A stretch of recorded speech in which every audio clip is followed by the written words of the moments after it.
Yo, what's up mga idol? Ito nga pala yung ginagawa natin kapag wala tayong pitik sa liga. Dito nga pala tayo tumatambay sa ating court para gumawa at mag-edit ng content. Syempre bago ang lahat ay kailangan muna nating linisin ang ating court. Grabe kasi yung mga dahon na bumabagsak mula sa mangga at kawayan niya sa taso. At eto na mga idol, pwede na tayong magsimula. Let's go! At habang nag-aantay nga tayo ng makakalaban ay mag-edit muna tayo ng highlights. Maiba nga pala tayo mga idol. Gusto ko lang i-share sa inyo to, ang Daily Fantasy. Available na nga pala ito sa ating mga Android and iOS. Dito nga pala ipipili na tayo ng ating mga players.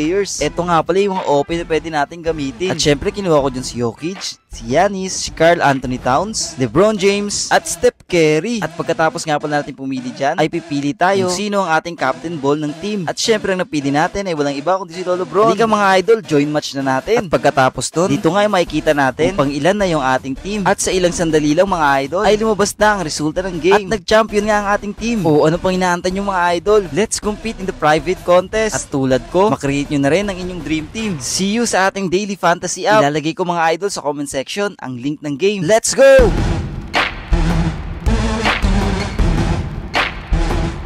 Basketball highlights.